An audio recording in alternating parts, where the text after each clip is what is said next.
大家好，我是老坦。这次很荣幸邀请到了《凡人修仙传》动画的2位导演之一林宇昂林导进行对谈，感受动画中的细节，享受故事中的人生。哈啦，大家好，我是林宇昂。这肯定是提前做的，然后但也确实是卡着点交的，也是凌晨5、6点最后才交的。但是我们肯定不是一周做一集呀、如果我们能一周做一集的话，那就是法力变出来的。其实它整个这个流程它特别的复杂。我熟悉和我这边知道的，就是说更多导演组去参与的东西，就是二十多道流程啊。因为反正的这个流程还是蛮特殊的，它是属于一个现在比较少有的那种就实拍影视和动画制作的一个复合体。你要开始，首先肯定得立项，对吧？立项完之后，你要决定我做这一季做多长，做完多长之后呢，大家先去看原著。这个是肯定，哪怕我们之前都看过很多遍原著了，但是你要去按照你要去工作拍摄的那个角度，你去边看的时候边去想那个画面，先把原著拉一遍。然后原著拉完一遍之后的话，我们再根据一下资产量，我们定一下这一季，从哪拍到哪，然后每一个篇章大概占多少的篇幅，然后去有制片组去核算，对吧？我们有多少个场景，我们能不能 cover 得住？然后就进剧本，然后进完剧本的时候呢，剧本完了就分镜完了时候，其实这些的时候同步呢，肯定是画盖摄。就大家什么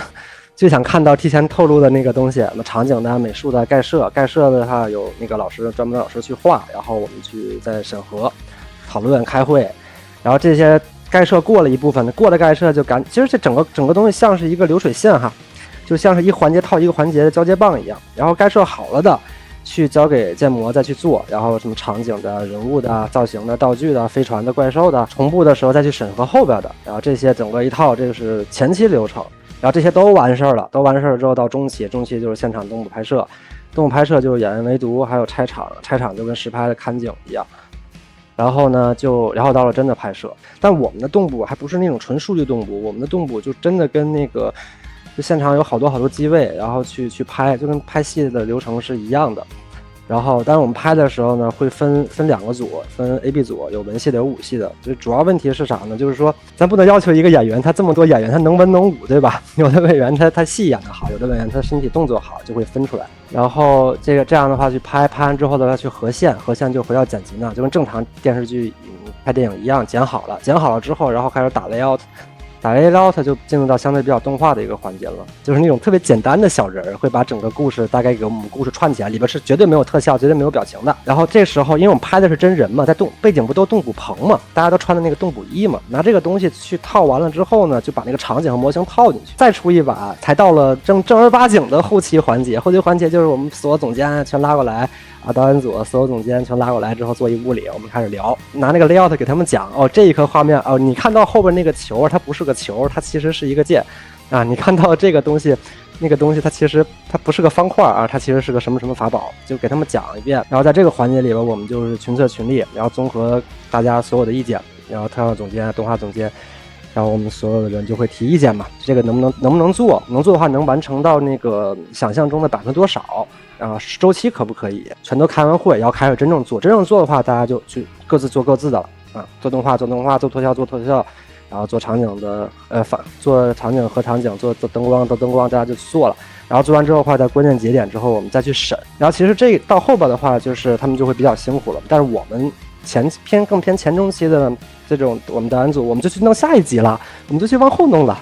然后等到动画环节来了之后，我们审一下；特效环节来了再审，然后最后就混音啊、配音啊什么的。然后以上所有流程不是全部流程啊，因为可能每一个工作人员的视角里边看那个片子怎么做出来都不一样。这里边很多我都没说，你懂吧？因为比如说什么毛发呀、什么布料解算呀、毛发这些东西我都没提，因为在他们眼里，可能他们这一个步骤还能拆出来20多部。但是呢，我们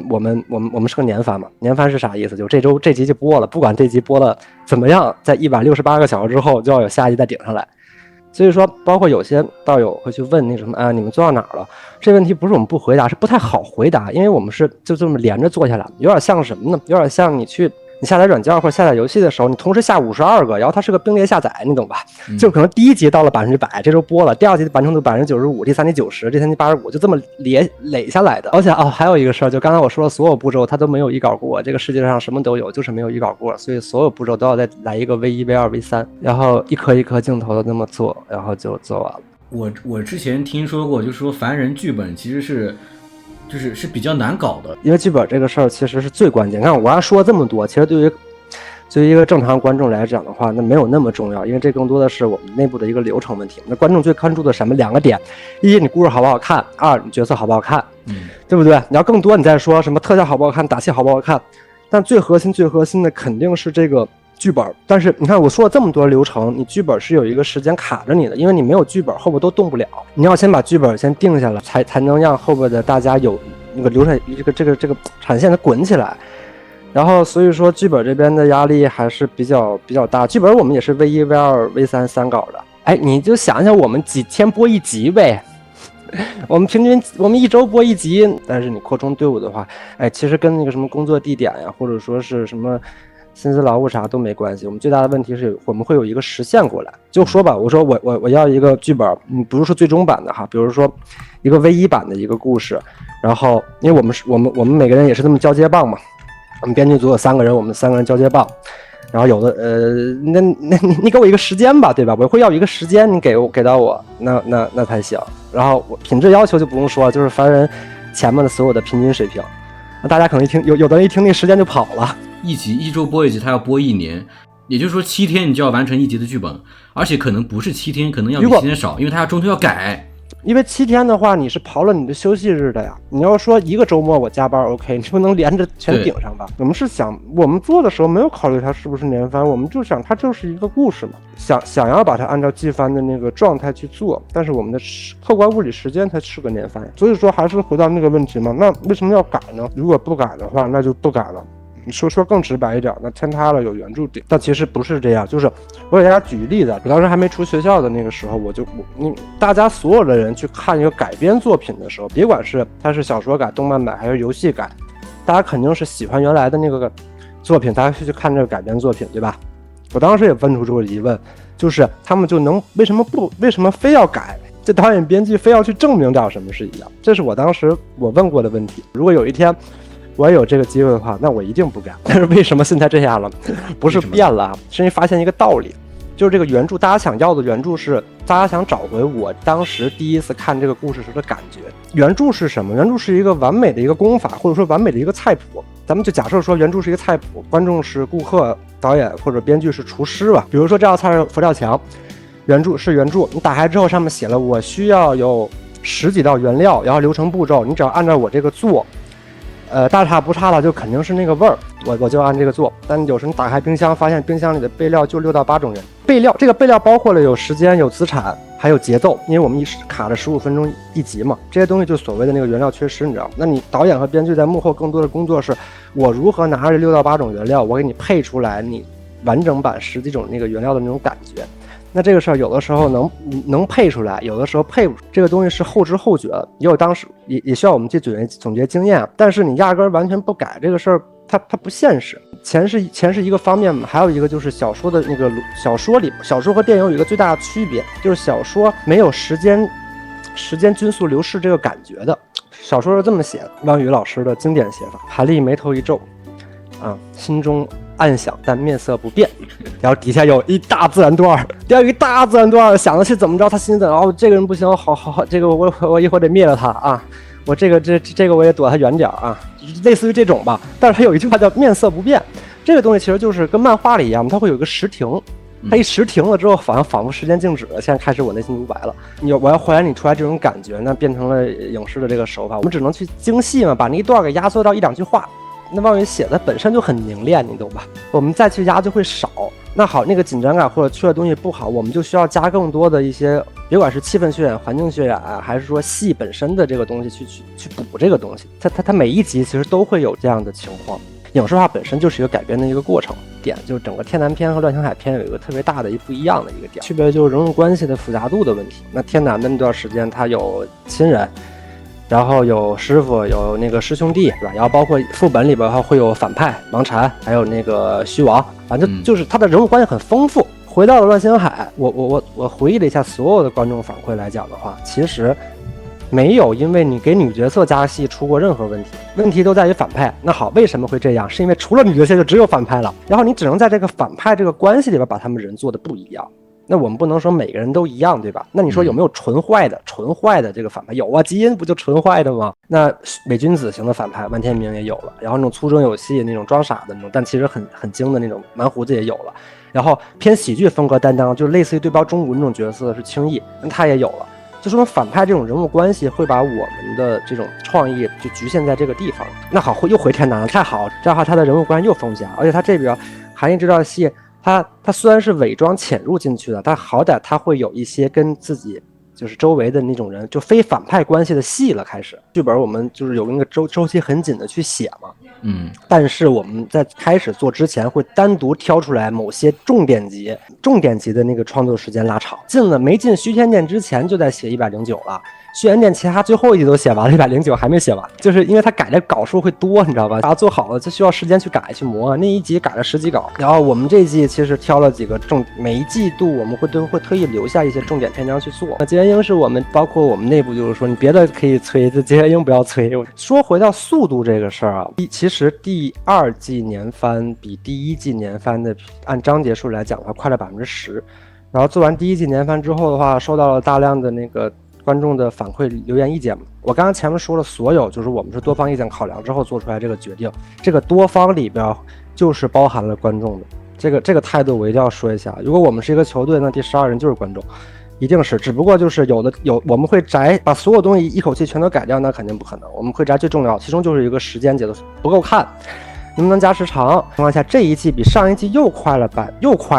你懂吧？具体快多少我就不说，大家太聪明了，我一说大家就能算出来这季到哪。但是绝对是最快的一季了。这一季拍之前，大家猜什么时候回天南嘛？28集就猜26集，结果我们20集其实就回来了，就已经非常有意识的在提速的。还是那句话，你要提速势必会增加资产量。下一条就是我们要加班，一个项目的整体，那加了这些东西，那多出来的不是零食的是爱呀，发了电呀。你被发了电之后，它会有一个极限的，发到头了，它就真的没有那么富裕。大家都当玩笑听，你说啊，凡人做的这么好，怎么可能呢？其实实话实说哈，我们就是一个正常的一个年番的那么一个，没有什么特殊的。我们绝对不是说什么啊，什么是多富裕。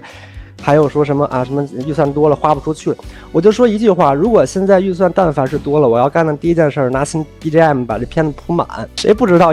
新音乐好啊？他想象中的我们这么的富裕，我们就是一个正常的年番嘛。先上吧。我们当时在做这一季之前，其实我们开过会的，就是所谓的快到底要多快，慢到底要多慢，什么地方去扩展，哪一段是做加速，这个其实是先定了这个事儿，才有后边的所有事儿。说如果你看完这一季之后，韩立都原因了，韩立没有一场正儿八经的证明他的实力的战斗的打戏，那说不过去啊。上一季的结尾，我们不就已经把那个该去跟他战斗的那个人的概设图都已经放出来了？那只不过大家伙不信，你懂吧？哎，老王来了。我刚弄完那个明天配音的台本，我啥没说啊，我啥没说、啊，你也没说，你估计没少说。反正肯定到不了大战啊。大战我们在考虑中间要断更多久的问题。对，就确实这个玩意儿，对，太难了，太吓人了。整个基本上大战那几集，那10几集，可能对于很多片子来讲的话，是一个季度的预算。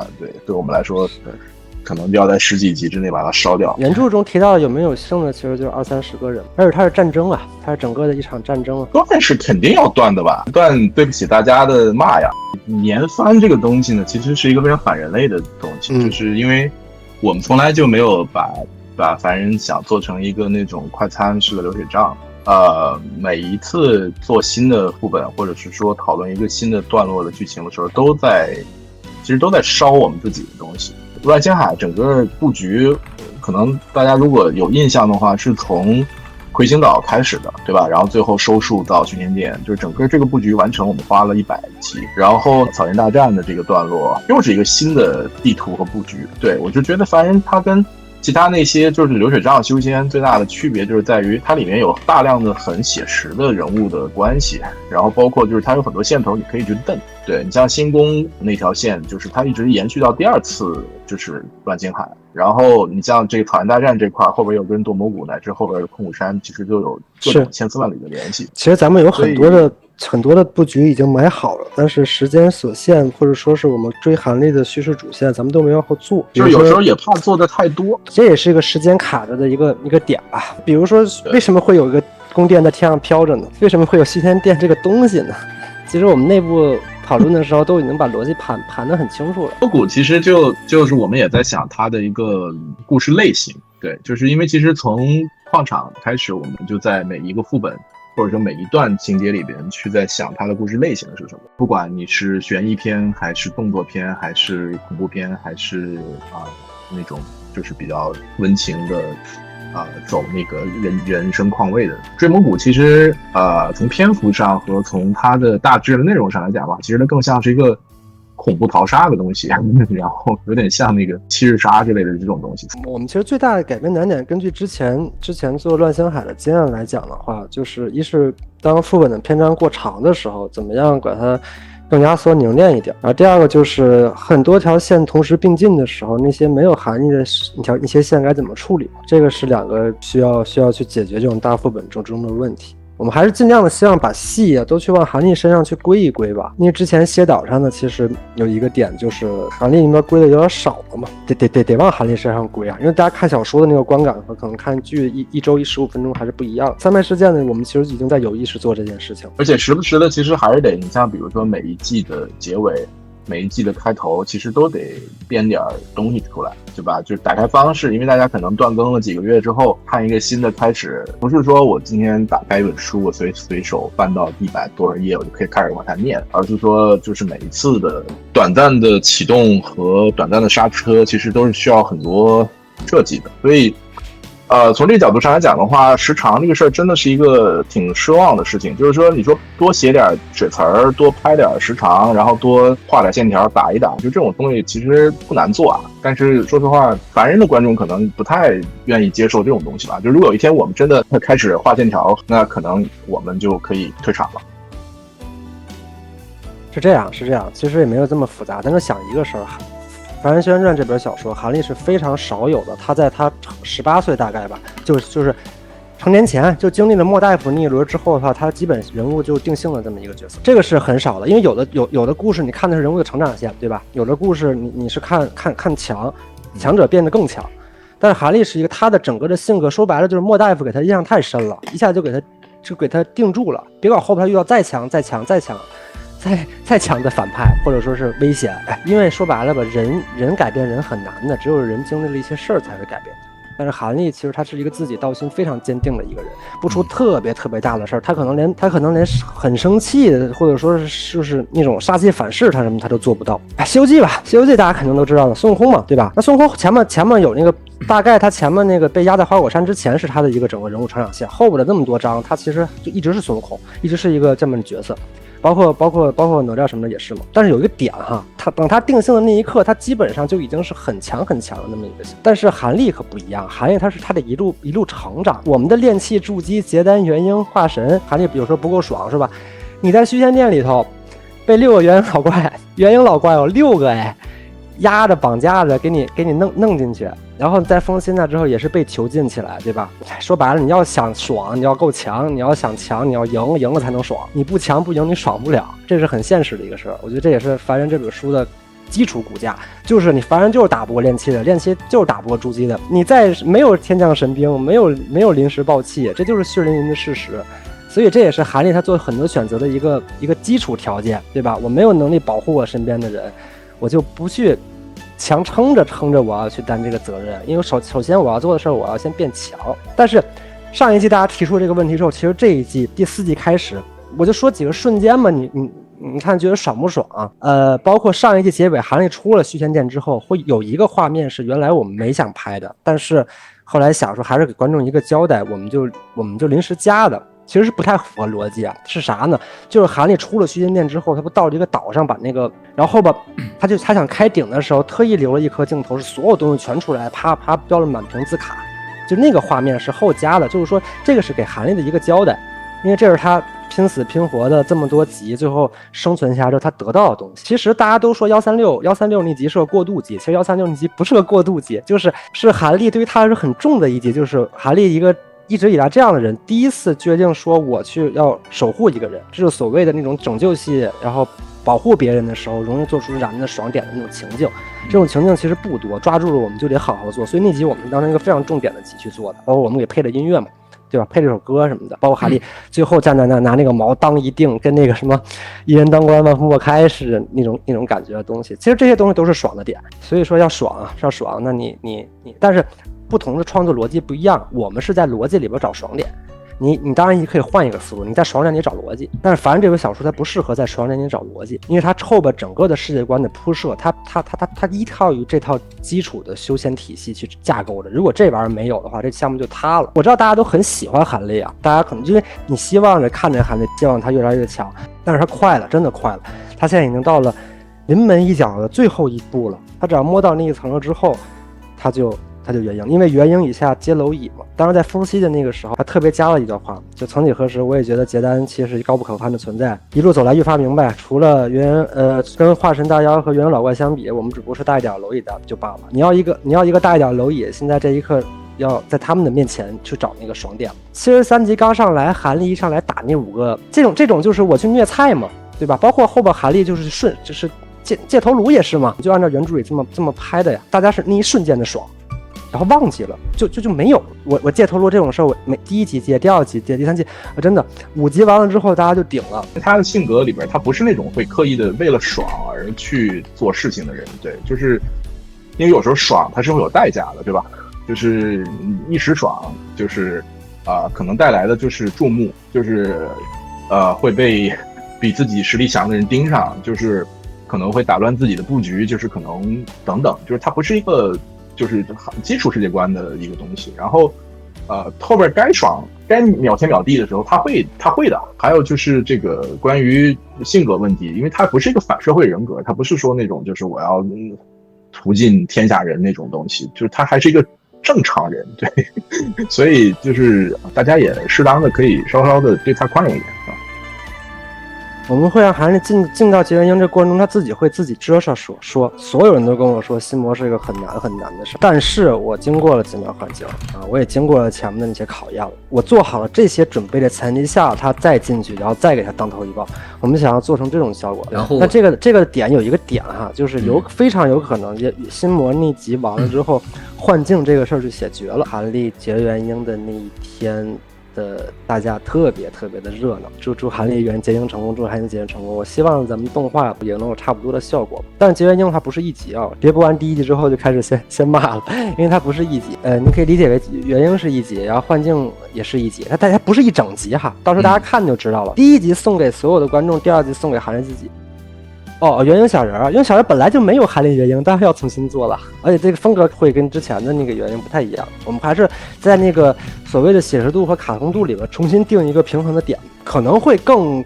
符合大家的那种普遍的认知度的那种元婴，没有做的太变化，画风差那么大。这个设计的理念也参考了一下那个南平土楼的这种圈楼的形象。其实洛云宗呢，就是他是在经历了星海逃亡之后，然后在进草原大战这个篇章之中吧，算是一个比较稍微带一点点这种闲散，或者说是整个气氛相对轻松一点的这样的一个环节。然后但是中间又有结婴这么一个大事儿，而且洛云宗他作为就是你讲韩立他能认可的一个地方，我觉得这个其实也说明了很多，对吧？就是他没有认可黄风谷，他没有认可这个乱星海的任何一个门派，包括行宫啊，包括基因岛，对吧？但他认可洛云宗，那么其实洛云宗本身那是有点东西的，但是他的这个有点东西不是说是在推动这种所谓的霸权啊，或者说是这个内卷啊，或者是什么的。整个洛云宗的那个气氛或者气质，甚至带有一点点咸鱼感，就吕洛和那个程天坤2个人就是那种很典型的那种咸鱼长跑，天天没事练个单，然后没事就是那种恨不得要听个曲什么的，就是其实咱们挺有意识的去强化这件事情，他主要有另外2个门派衬托着嘛。其实韩立他能 settle down 在这个门派里面，也是他看中了这一点吧，就是他不希望自己落脚之地又是一个这种很卷的一个地方，所以洛云宗整体的气氛，包括它的设计，包括它的建筑形态，包括它的整个颜色，其实都找的是这种相对比较山清水秀，比较闲云野鹤，比较风轻云淡的感觉。有一集应该也会做的跟之前感觉都不太一样吧，就是附加这一集，附加还是可以的，对，附加那一段还是可以的，保证不洗白，保证不洗白。绝对杀得爽。我就说一句，到时候谁要在弹幕上再打什么恭送富家老祖，绝对都是绝对是乐子，绝对乐子人，绝对是乐子，绝对是玩梗。那个太可恶了，真的，富家老祖谁看了谁都想冲进去干他。对，其实我是觉得，就是韩立对于这些所谓的上一代的恩怨，乃至于所谓正魔之战的这些后遗症的东西，他的想法从那个离开天坛的时候就说得很清楚，就是这些东西跟我没有什么太大的关系，就是我只想好好的活自己的人生，就是我不想再去给别人当炮灰了，然后也不想把别人的理念和主义变成自己的东西。就其实到后面整个我们在修仙世界观的塑造里面，都是会把就是这种所谓的利益联盟啊，然后这种类似地缘政治的这些东西会往里面去放。后期下一个年番里面，我们计划到像那个三大元婴或七修士他们的选择和他们的就是这个正魔两道，还有这个木兰人的这种博弈的之中，其实就能看到大家一切都是为了修仙求长生嘛，并不是说一个意识形态为导向的一个世界。就包括连乱星海，他那个逆星盟为什么要跟星宫开战，也不是说只是单纯的所谓说我要争个资源，本质上还是元婴后期的那几个人的一些想法，他们的恩怨导致了后边会有很多的问题。到了元婴后期，说白了那些东西都一点都不重要了，对于他们来说，只有濒临死亡的那个时间一天一天推进和能不能再升上去。他元婴了之后的话，他会慢慢接触到这些的。因为原著里有一句话嘛，就是果真是到了什么的就修为境界阶段，才能遇到什么样修为境界的人嘛。就是一个阶段有一个阶段的主要矛盾。从当年凡人开始在贴吧更的那个时候，就大概有很多人去做过凡人的地图。然后其中有2-3张图，我相信是如果是从追更的时候到现在的道友，他一定都看过的。机会我们就用我们为数不多的经费里边抽出来了一部分，我们做了一张天坛地图。然后这张天坛地图会在后边有一场专门作为那场戏的重要道具去讲的，给韩立元婴了之后，元婴这个境界那是截然不同的一个天地，你能真正的了解这个世界的真正的最顶层的运行规则是什么。这张图现在的完成版不是最终版，它现在大概到了一个0.85到0.9的这么一个版本嘛。那我们把最后的这一个留给观众就好了。他会经常就是他可能不知道后边写到哪章的时候，他突然来了一句，你知道吧？就比如说这个东西，你看的时候，你肯定不知道东域国里边有啥，包括你看了他会说什么不是那个虚国跟正道交接，然后元武国也会跟正道交接，所以他们也会打。但在什么北凉国的西边，这个中交给观众吧。大家看了这张图，如果有什么建议，可以官方账号底下留言。他肯定会重做的呀，那肯定会那个更新的呀，因为那个都是好多年前的呀。现在这个咱们都得与时俱进，对吧？你还得知道这个人是那个人，但是我们技术更新了，更好看了。哎呦，这个话又说回来了。到了做那个第2季年番的时候，我就说咱们得把这个女角色的建模优先级调高。但是我印象所有人都重做了。第一个是最难的，我们因为按剧情出场顺序的话，第一个重要人物是紫菱。我紫菱那是真的是改了真的无数版了。但是就紫菱做完了之后，可能大家就找到感觉了，后边的话就会比较相对顺手，有的时候还能做出来一些让你更眼前一亮的这个东西。但只有一个人的脸我是真没动啊，就是袁瑶。因为我印象最深刻的就是袁瑶当时出场那集的时候，我看那集弹幕，大家所有人都说哇这个角色好好看。然后等到开那个建模会的时候，我说啊，袁瑶既然大家都这么喜欢，袁瑶脸就别动了，就给她换衣服吧。尤其女生的脸，她长得真没变，真没变，但是她妆包括发型包括灯光包括衣服她会变。她其实袁瑶脸是没动过的，其他的都是重新做的。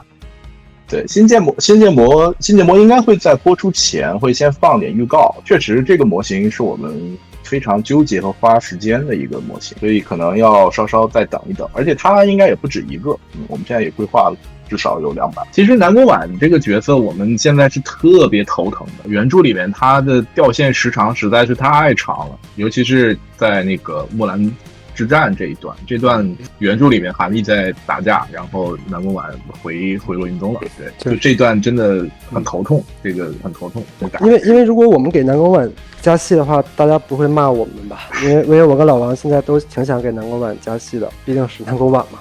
加多了的话，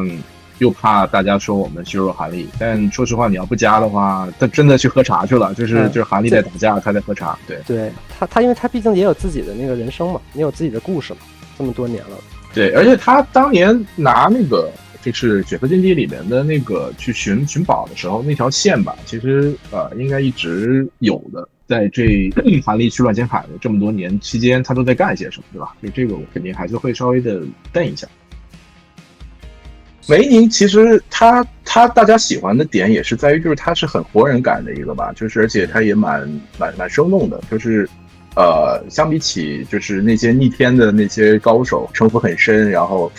心思很多的这些修仙者来说，他是相对比较萌新的那种塑造的这样的一个形象吧。虽然很萌新，但是不招人讨厌，就是我们着力的不想让他招人讨厌。对，就是因为谁都不愿意带新人嘛，因为这个东西对于尤其对于韩立这种本身就比较不喜欢这个做过分情感投射的一个人来说，要让韩立心甘情愿的帮他带他，除了那个通灵之气那段之外，其实也是要让这个人物有一定的可信度和可取之处的。而至于他后续的改编，其实说实话就不想让他太功利的人物塑造的太多了的话，会让整个片子的气质会变。他也没有说没有下文了吧？他后边对。后边还有的，就其实某种程度上，他虽然戏很少，但是就戏没有那么多吧，但是他成长也是能让大家看到。对，就是他其实是一个蛮特别的一个角色塑造，就是一方面他又很热闹，但其实一方面他又很孤独。就是这一点来讲的话，其实他跟韩立有相似之处，就是两个人都是那种孤独，而且是那种享受。某种程度上，就是也不能说享受孤独吧，是适应孤独的人。但是相对来说，她呢，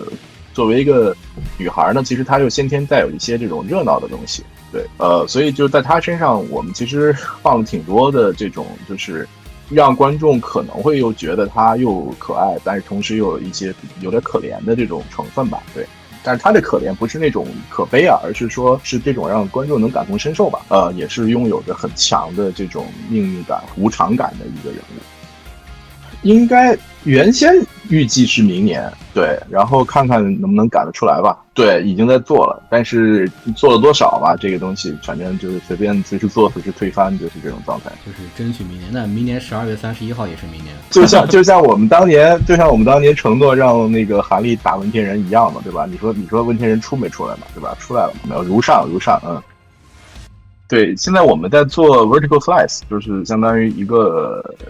完整的一个段落吧。因为这个游戏对我们来说，就是也是一个很重要的一个新的就是凡人这个 IP 的一个发展的一个里程碑式的东西，也想了很多。对，因为它有很多障碍，就是你像修仙这个世界观吧，它跟黑悟神话、悟空啊，跟刺客信条这些就大家比较耳熟能详的3A游戏，它不一样的点是它会飞，然后它会盾，它打的时候它不是上去停 A， 它是用法术对轰，然后它还有大量的改变世界的地貌的东西。这个所谓的世界观，它地图的架构上来讲的话，其实就跟一般传统的3A 就不一样。对，那系统里面到底放哪些，不管是这个 crafting 的这些东西，就是炼丹炼器，然后采集，然后收东西，然后还是说就这种看起来很开放世界survival craft 这种模式，还有就是你的那个大量的战斗、大量的细节这些东西你怎么做，其实你说白了，你这些系统你有，或者是有哪个没哪个做强，哪个做简单，都是一个巨大的要取舍的东西。对，如果你什么都做面面俱到，那最后可能会是一个无比复杂的东西，到最后观众这个玩家可能会觉得，哇，我在干什么？我每天上班很累了，为什么我还要再去搞这种事情？对，但是你要是做成那种非常简单的对砍的东西的话，我就觉得可能又不太会能够表现凡人的世界观。对，所以其实我们在调试和增加、减少功能，包括策划上面，对，都在下功夫。还有包括就是你到底做什么故事？你是做韩立的故事，那其实观众都知道了呀，就是他知道这个莫大夫会跳反，他知道那个王禅会要追杀他，但是你要不做韩立的故事呢，你做一个路人甲的故事，其实也不是那个味儿。到底取舍做什么？到底系统有哪些，对吧？就这个可能我们会花很多时间去打磨它。最近主要是因为太赶了，所以有点